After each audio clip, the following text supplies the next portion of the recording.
Brigadier Zia, আমি শুধু ঠান্ডা মাথায় ভাই একটা কথা বলবো। একটা বাচ্চা কতকাল বাচ্চা থাকবে? গত 54 বছর দেশের 7.5 কোটি থেকে 18 কোটি মানুষ এখনো যদি বাচ্চা থাকে, মুখে যদি ফিডার নিয়ে ললিপপ চুষে, তাইলে এই জাতিটাকে আমরা তৈরি করবে কবে? সবাই শুধু বলবে একটু ভদ্রভাবে কথা বলেন, সৌজন্যতা বোধ নিয়ে কথা বলেন। ভাই, ভদ্রতা সৌজন্যতা বোধ নিয়ে আপনারা ইউনিফর্ম পরে অপারেশন ফিল্ডে সফল কবে হয়েছেন? আমাদের তো ভাই একটা পর্যায়ে তো বলতে হবে enough is enough, let's go and build something and live it for our next generation. আমি কথাটা শুরু করবো হাসিনুর রহমান বীর প্রতীক। সরওয়ার আলম সহকারী প্রোগ্রামার বঙ্গভবন, তাকে ডিবিতে নিয়ে এখনো বসায় রাখছে। Is it just I wash like আমাদের হাদির হত্যাকারীকে অ্যারেস্ট করতেছে, কালকের মারে করে, পরশুদিন বৌরে করে, এবং পরবর্তী সময় একসময় হারাইয়া যায়? সাবজেক্টটা কি ওইদিকে যাচ্ছে, নাকি আপনি মনে করেন ইজ গোনা কনক্লুড? হাসিন ভাই। ভাই বিসমিল্লাহির রহিম, উপস্থিত সবাইকে আসসালামু আলাইকুম। আসলে খুব দুঃখজনক আমরা এই নোংরা কর্মকাণ্ডগুলি কেমনে করে করি। একটা ঘটনা ঘটাইলেন, তারপরে আবার আপনার ঝাড়ু মিছিল করলেন, সাথে সাথে বোঝা যাচ্ছিল সামথিং রং। জামাত ইসলাম পরিষ্কার করে এবং তাদের আইটি দিয়ে সম্পূর্ণ জিনিস পরিষ্কার করে দিয়েছে কারা জড়িত। এবং এর প্রেক্ষাপটে আমি আশা করি নাই হয়তো দ্বিতীয় তৃতীয় শ্রেণীর নেতারা কথা বলতে পারে, বিএনপির তারেক রহমানের কথা বলছেন। এটা আসলে কোনো মতে যায় না শহীদ জিয়ার সাথে বা খালেদা জিয়ার সাথে। আমরা এত নোংরা কথা বলা উচিত না। তারপরে বলবো যে সরওয়ার আলম অ্যাটলিস্ট ডিবি তাকে নিছে, এবং আইনের যে বিধান সেটা না পালন করে দোষটা চাপানো হবে, দোষ চাপবে সরকারের উপরে। কত সুন্দর একটা সিস্টেম ছিল। কেন ভাই একজনকে নোংরা জিনিস নিয়ে করতে বলতে হবে, আরো হ্যাক করতেছে? এই ধরনের রাজনীতি আমরা চাই না। আপনার কমিটমেন্ট চাই, কি করবেন না করবেন সেটা বলেন, কিন্তু একজন নামে নোংরা জিনিস ছড়াবেন এই নারী সংকটের ব্যাপারে। তারপরে ভাই আজকে সুন্দর করে জামাতের আমির পরিষ্কার করছেন, বলছেন যে মন্ত্রী পরিষদে নারীদের দেখতে পাবেন গ্রহণযোগ্য পরিমাণ। আমার মনে হয় মানুষ আশ্বস্ত হয়েছেন এইসব ব্যাপারে। আমার খুব আসলে আমরা বাংলাদেশের নাগরিক, কেন একজনের নোংরা জিনিস নিয়ে আলোচনা করব, মিথ্যা জিনিস আলোচনা করব? আর ওই লেভেলে আপনাদের নামে যখন আনন্দবাজার পত্রিকায় কথাবার্তা বলা হলো, কোনো কথা তো কেউ বলেন নাই এখনো। যে কমিটমেন্ট করে আসা হয়েছে, এগুলি তো কোনো কথা বলেন না। কোথায় আপনি ভুলে গেছেন? গুম খুন নিয়ে বিচারে কোনো কথা বলেন নাই, মিডিয়ার ইস্যু নিয়ে কোনো কথা বলেন নাই, শাপলা চত্বর নিয়ে কোনো কথা বলেন নাই। আমরা তো এগুলি শুনতে চাই, আপনারা সেগুলি বলেন না। যেসব জিনিস বলেন, এখন এই ঝাড়ু মিছিল করে ভোট বাড়ছে না কমলো আরো? আপনারা নিজেরাই নিজের বিপদে। আমি আসলে ভাই এই জিনিসটা নিয়ে খুব বিব্রত। এই বিএনপির মতো একটা এত বড় পুরানো দল কতগুলি আউল ফাউল লোক নিয়ে চলতেছেন, তারা এই কাজগুলি করতেছেন, বিএনপি ভাবমূর্তি নষ্ট করতেছে। প্রতিটা দিন প্রতিটা মুহূর্তে তাই হচ্ছে। তাদের কোনো ক্ষমতা দেওয়া হয়নি শহীদ জিয়ার দলটাকে নষ্ট করার। এই ক্ষমতা তাদের দেওয়া হয়নি, তাদের না পারে ভিন্ন কথা। আদে বাদে লোক নিয়ে, কত জ্ঞানী লোক আছে, তাদেরকে নিয়ে আসুন। এইভাবে আপনি যেটা বলছেন, জ্ঞানী লোক থাকতে হবে আশেপাশে, আমি কোনো জ্ঞানের কোনো লোক দেখতেছি না। আর এই ধরনের অপকর্মগুলি করতেছে একের পর এক। আমি আসলে বিব্রত ভাই, সত্যিকার বিব্রত। এরকমটা আশা করিনি বিএনপির কাছে। আপনি কি মনে করেন যে এই সরওয়ারে আলম তাকে যে গ্রেফতার করা হয়েছে, আপনি কি মনে করেন এর আসলে ইনভেস্টিগেশন রিপোর্টটা বেরিয়ে আসবে, অথবা এটা নিয়ে কোনো আলাপ আলোচনার দিকে যাবে, নাকি জাস্ট আইওয়াশ? এইটা তো আইওয়াশ তো অবশ্যই হবে, বাট ক্রিমিনাল ইজ আইডেন্টিফাইড। আমার কথা হলো ভাই, সরকার সম্পূর্ণভাবে, বিশেষ করে আমি বলবো আচরণবিধি যা মনে হচ্ছে, আমাদের গোয়েন্দারা যেভাবে কিভাবে এনএসআই ডিজি যায় আমার বলেন, তারা দিয়ে দেখা করতে, এটা কি যায়? কখনো পৃথিবীতে হয়েছে? কখনো কোনোদিন হয় নাই। তারপরে মনে করেন যেসব কর্মকাণ্ড আমরা শুনতেছি অফ রেকর্ড, সবকিছু কাভার করতেছে। জোর করে হলে বিএনপি ক্ষমতা আনতে হবে। আপনি জোর করে কেমন ক্ষমতা আনবেন বিএনপিকে? জনগণ ভোট না নিলে? জনগণের কাছে যান, জনগণকে কোলে আপন করে নেন। তা তো করতেছেন না, কারসাজি করার চেষ্টা করতেছেন। এবার যদি কোনো গ্যাঞ্জাম বাজে, একটা সেক্টরে আমরা অ্যাড্রেস করতে পারতেছি না, এদের গোয়েন্দা। আমি তো মনে করি ভাই গোয়েন্দাদের কোনো কাজ নেই নির্বাচনে। নির্বাচনের পূর্বে গোলযোগ হলে তাই সেই দায়িত্বের গোয়েন্দার, বা নির্বাচনের দিনে কোনো গোয়েন্দার কাজ নাই। আমি চাই না ব্যক্তিগতভাবে কোনো গোয়েন্দা কোনো ইলেকশন কমিশনার তথা এই যে যারা জেলা জেলা দায়িত্বে থাকবেন এদের সাথে কোনো রকম যোগাযোগ করবে না, তাহলে আমরা সন্দেহ করবো।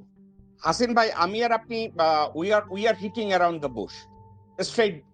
আমার নিজের ওপিনিয়ন, সরওয়ারে আলমকে গ্রেফতার করা হয়েছে পরিস্থিতিটাকে সামাল দেওয়ার জন্য। কারণ সরওয়ারে আলমকে যদি ঠিকমতো ইন্টারোগেট করে, আমি ঠিকমতো ইন্টারোগেট করা তৃতীয় বিশ্বে বাংলাদেশের আর্মি ইন্টেলিজেন্স অথবা ডিবি যেভাবে ইন্টারোগেট করে উলঙ্গ করে পাছায় ডিম ঢুকায়, আমি ওইটার কথা বলতেছি না। Interrogation is interrogation. There is a system and there is a specific rule how to interrogate somebody. Now, interrogate করলেও আপনি মনে করেন কিনা সরওয়ার আলমকে দিয়ে স্বীকার করানোর পরে জেনারেল ওয়াকার এই সাবজেক্টটাকে বাইরে যেতে দেবে? কারণ বাইরে যারা একটু ডাইল ভাত খাইয়া মানুষ হয়েছে, মায়ের দুধ খাইয়া মানুষ হয়েছে, প্রত্যেকটা লোক জানে বঙ্গভবনে যতগুলো অপকর্ম হয় তার পিছনে ওয়াকারের হাত আছে। তো আপনার কেন মনে হয় যে ওয়াকার এটা বাইরে যেতে দেবে? আপনার এটা কেন মনে হয়? মনে হয় মানে এখন যদি এটা বাইরে যায় বিএনপির এগেনস্টে যাবে। আমি বুঝি না সেনাবাহিনী কেন বুঝে না, যদি কোনো অপকর্ম ঘটে দোষটা সেনাবাহিনীর ঘাড়ে পড়বে।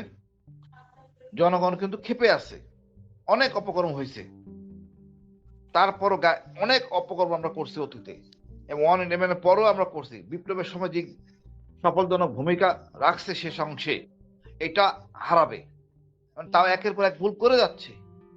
আমরা তো সব জনগণের চোখ তো ক্যান্টনমেন্টের দিকে। এবার যদি কিছু হয় দোষটা ডিজিএফ এর ঘাড়ে পড়বে এবং তার বিল্ডিং একটা থাকবে না, বলে দিলাম। এবং আমরা বলতেছি যে ওয়াকার তো এই কাজ করবে গোয়েন্দার মাধ্যমে, ওয়াকার তো কাজ করবে গোয়েন্দার মাধ্যমে।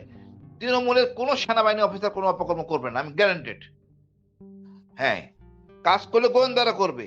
আমি কথা হলো গোয়েন্দার কোনো কাজ নাই নির্বাচনের দিনে, কোনো কাজ নাই। এই ডিসি অফিসে ঘুরে থাকা রিটার্নিং অফিসারের সাথে they should have any job, they should relax. তারা যদি করে দায়িত্ব তো ওই রিটার্নিং অফিসার বলবে গোয়েন্দার আদেশে করছি, এইসব শুনতে চাই না। যদি হয় খবর আছে, দেশে একটা গৃহযুদ্ধ বাঁধবে, এর জন্য দায়ী সেনাবাহিনী।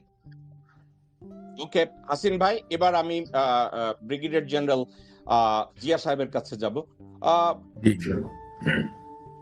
জিয়া সাহেব, আমি একটা কথা, আপনি যে বিষয়টা হয়েছে 4:37 জামাতের আমির সাহেব উনি কেরানীগঞ্জে বক্তৃতা দিতেছিলেন যেই মুহূর্তে টুইটটা করা হয়েছে। এখন the time a person is giving space in a public, সামনে হাজার হাজার লোকের সামনে যিনি স্পিচ দিতেছিল, ওই সময় কোন একজন মানুষ টেলিফোন হাতে নিয়ে তার ডিভাইস থেকে 4 লাইন বা 5 লাইনের একটা টুইট করার ক্যাপাসিটি থাকে কিনা? আপনি একজন শিক্ষিত মানুষ, আপনি আর্মিতে যোগ্যতা ভিত্তিক বিচারে খুব দায়িত্বশীল পজিশন আপনি হোল্ড করেছেন। ব্যক্তি জিয়াকে যদি আপনি জিজ্ঞাসা করি, বাট আপনি হাজার হাজার লোকজনের সামনে বক্তৃতা দিতেছেন, ওই মুহূর্তে আপনার দ্বারা একটা টুইট করা সম্ভব কিনা 4 থেকে 5 লাইনের? না, প্রথম কথা অনেক ধন্যবাদ আপনার প্রশ্নের জন্য। এটা তো প্রথম কথা হলো জামাতে আমির ডাক্তার শফিকুর রহমান কিন্তু উনি যখন কথা বলেন, উনি কিন্তু ওনার আশেপাশে কোনো ফোন থাকে না, মাইক্রোফোনের আশেপাশে কোনো ফোন থাকে না। He speaks right from the memory and he is a fluent speaker. ওনার কথার ভিতরে কিন্তু ডিসকানেক্ট নাই, মানে একটা সাবজেক্ট থেকে আরেক সাবজেক্টে ট্রানজিশন যেটা বলি আমরা, এই ট্রানজিশনে ওনার কোনো জড়তা নাই। It is a continuous flow of talk এবং all are relevant one after the other. এটা মনে হয় যেন ওনার সাজানো সব এগুলি। সেকেন্ড পয়েন্টটা হচ্ছে যে যারাই এটা করেছে most probably they need to do more planning, যে তার লোকেশনটা চিন্তা করা উচিত ছিল, মানে টু মেক ইট বিলিভেবল। তো এই when you do a wrong thing you always leave the sign that this is being done wrongly without planning. খুবই কাঁচা প্ল্যানিং আমি বলবো। আর একটা জিনিস হলো ওনার ব্যক্তিগত যে আচরণ, আজ পর্যন্ত আমরা যা দেখেছি, মানে রাইট ফ্রম আফটার দি, আমি তো অ্যাকচুয়ালি ওনাকে চিনি, আমি অনেক ছোট ছিলাম, মানে ইয়াং অফিসার ছিলাম। উনি যখন ইলেকশন করে 91-এ, উনি কিন্তু সিলেট 1 আসন থেকে প্রথম উনি কিন্তু আপনার ইলেকশন করেছেন এবং সেই আসনে সম্ভবত সাইফুর রহমান সাহেব ছিলেন ওনার প্রতিদ্বন্দ্বী। তো উনি কিন্তু সেই আসন থেকে তখন উনি মানে নির্বাচন করেছেন। আমি ওনার নামটা কিন্তু সিলেটেই জানি। এরপরে যখন আমি দেখলাম যে জামাতের টপ লিডারদেরকে ফাঁসি টাসি দিয়ে একবারে ক্লিন আপ করে ফেলা হয়েছে, তখন উনি হি কেম টু লিডারশিপ, এবং সেই থেকে উনি কিন্তু জামাতের আমির। Most probably this is his third tenure he is passing.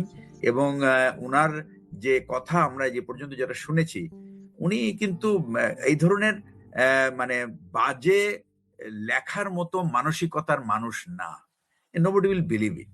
সুতরাং উনি যদি এটাই যদি উনার টুইট থেকে করা, যেটা যদি অন্য কেউ হতো হয়তো বা এটা বিশ্বাসযোগ্য হতো। এই নো ওয়ে মানে জামাতে আমিরের কথাবার্তা থেকে এটা কখনোই আসে না। আর অ্যাকচুয়ালি আমাদের দেশের এখন কিন্তু এই যে এই মুহূর্তে পার্টির টপ লিডারশিপ যারা, আমরা কিন্তু এই যে 5ই আগস্টের পরিবর্তনের পরে আমরা একটা আশা করেছিলাম যে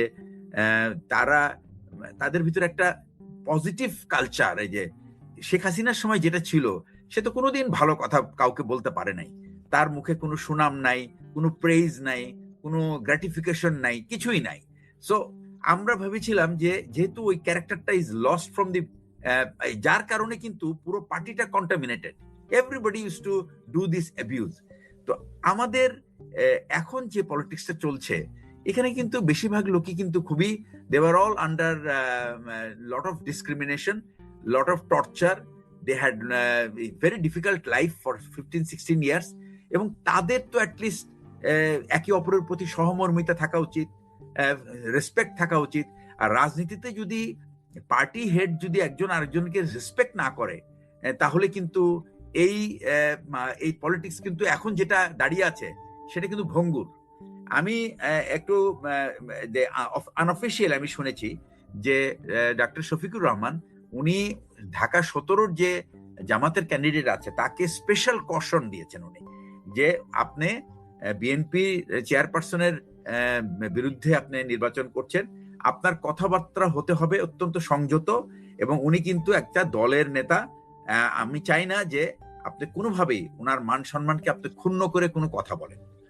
এই কথাটা কিন্তু উনি বলেছেন। এবং এটা এবং উনি খালি ডাক্তার খালিদুজ্জামান না, উনি বরং উনার লেভেলের বা উনার পরের লেভেলের যারা সিনিয়র লিডার সবাইকে কিন্তু এই কথাটা বলেছেন যে আপনারা যখনই কথা বলেন, বিশেষ করে মানে প্রেসিডেন্ট জিয়াউর রহমানের সন্তান প্লাস বেগম খালেদা জিয়া ছিল তাদের দীর্ঘদিনের রাজনৈতিক সঙ্গী, এবং উনার প্রতি এনাদের যে রেসপেক্ট, প্লাস খালেদা জিয়াও যখন উনি রাজনীতি করেছেন, যে ইসলামী ধারার যে রাজনীতিবিদরা ছিলেন তাদের প্রতি কিন্তু উনি খুব রেসপেক্টফুল ছিলেন, এবং উনি একটা স্পেশাল ট্রাস্ট ছিল এদের উপরে।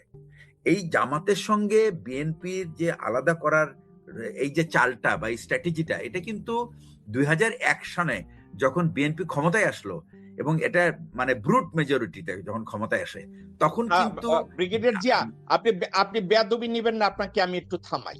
আপনি যেটা বলছেন মিউচুয়াল রেসপেক্ট বিটুইন লিডারশিপ, আপনি এই কথাটাই বলতে চাচ্ছেন যে ডক্টর শফিক সাহেব এই কথাটা বলছে। সাবজেক্টটা কিন্তু রেসিপ্রোকাল হওয়া উচিত। এক্স্যাক্টলি শফিক সাহেবও সম্মান করবে, তারেক সাহেবও সম্মান করবে, এটা হওয়া উচিত না? অফকোর্স এটা যদি হয়, ফর এক্সাম্পল কর্নেল হাসিন is Tarique Rahman, he is the chairman of BNP, হঠাৎ করে এ ধরনের একটা টুইট আসলো ওনার নামে, কর্নেল হাসিন কি দলের নেতা হিসেবে ডক্টর শফিককে একটু ফোন করে বলবে না যে চাচা বা আঙ্কেল বা ভাই এই টুইটটা আপনি করেছেন কিনা? উনি কি এটা ভেরিফাই করতে পারতেন না? পারতেন না? হ্যাঁ, এবং এটা তো একটা, এটা মনে করেন সেটা নাই করলো, যখন এটা অলরেডি জানা গেল যে এই ঘটনাটা ঘটেছে, এইটারও কিন্তু একটা সৌজন্য বোধ, যে he could just give a call that আমি শুনলাম এরকম একটা ব্যাপার, this is very ugly, it can happen to me as well, so I feel totally disgusted on the very attempt of assassinating an individual's character, যেটা আমি কোনোভাবে সমর্থন করি না। এবং I am beside you and we will together will fight this cyber hackers. এই যে এটা কথা, এটা যে তারেক রহমানকে একটা কোন একটা লেভেলে তার রেসপেক্টটা বেড়ে যেত। এই যে personal, actually people don't understand this that personal, এই যে রেসপেক্টিং আদার্স, এটা যে কত তাকে এলিভেট করে, এই বিষয়টা মনে হয় আমাদের রাজনীতিবিদদের ভিতরেই নাই। এবং এটা খুবই একটা দুঃখজনক একটা চিত্র আমরা দেখছি। মানে Okay. ইউ এখন আর ইউ আর এ আমি competitor, you are not enemy to each other. True, I agree. আপনাকে আমি এটার উপরেই একটা কথা, এই সাবজেক্টটাকে আমি কনক্লুড করবো, অন্য বিষয়ে যাব। আপনি কি মনে করেন যে তারেক রহমান এন্ড বিএনপি সোফার এই বিষয়টাকে ঠিকভাবে হ্যান্ডেল করেছে বলে আপনি মনে করেন? I don't think so, I don't think. Okay, এখন আমি আমার ইন্ট্রোডাকশনে একটা কথা বলছি। একটা ট্রেনের ইঞ্জিন যদি লাইনচ্যুত হয়, ওই ট্রেন কি কখনো গন্তব্যে পৌঁছে? জি না। আপনার কাছে আমি না, প্রশ্ন করছি। এটা এটা এটা হ্যাঁ বুঝতে পারছি। এটা তো আপনার কখনো ড্রাইভার ইজ ভেরি ইম্পর্টেন্ট। পুরো দলটা কিন্তু তার চাল চলন, তার কন্ডাক্ট, তার বিহেভিয়ার, তার অ্যাটিটিউড, এগুলোর উপরে কিন্তু ইট ইজ অল, মানে এইটার ইফেক্টটা এন্টায়ার দলের উপরে পড়বে। সুতরাং Okay. এইখানে যদি টপ লেভেলে যদি এই অবস্থা হয়, নিচের দিকে কিন্তু আরো ভয়াবহ অবস্থা হবে। সুতরাং Okay. একটা এই কথা, কথাটা একটা কথা আপনি আমাকে বলছেন, গত 16 বছরের অপশাসনের জন্য contamination within the society, within the family, within the political arena, total জিনিসটা কন্টামিনেটেড। আর এই কন্টামিনেশন শব্দটাকে যদি আমি ডিফারেন্ট ওয়েতে ব্যাখ্যা করতে যাই, এবং আপনাকেই প্রশ্নটা করি brigadier Zia, the entire BNP leadership and people of Bangladesh, everybody are under the impression of a smoke. Tarique ji আইসা বললেন আই হ্যাভ এ প্ল্যান, এবং প্ল্যানের মধ্যে সোফার আমরা দেখলাম ফ্যামিলি কার্ড, এবং গত পরশুদিন শুনলাম মা আয়েশার নেতৃত্বে বদরের যুদ্ধ হয়েছে। না, এর বাইরে কি আপনি কোনো প্ল্যানের কথা জানেন বা শুনেন? আপনি বলছেন contamination, I agree, I don't disagree, but other than smoke আপনি আর কিছু দেখছেন কিনা সোফার? না, আমি তো মনে করেন যে আমি ফিল করি, মানে if I was in his position I would have had a different strategy. But আমার কাছে যেটা মনে হয়, he has a preset things and he just playing it. এই প্রিসেট যে plan, that plan will not work in any politics. Actually politics changes almost every day, even the morning and the evening, the mood might be different. একটা incident can redirect or it can simply show a different result in your support. আর একটা জিনিস হলো যে আমাদের এটার আরেকটা কারণটা হচ্ছে, আমি আপনাকে বলি, সেটা হচ্ছে যে আনফরচুনেটলি আমাদের media, they have given him a feeling actually you are unchallenged, nobody can challenge you. এই যে একটা ফিলিংস দেওয়া, and that's how Hasina was created. And the same way the media is cooking Mr. Tariq Zia to be another, maybe another autocrat. But that particular, এবং এটা কিন্তু this is just the beginning. এটা কিন্তু শুরু হয়ে গেছে. It's a huge race going on. Who could be a better oiler than the other?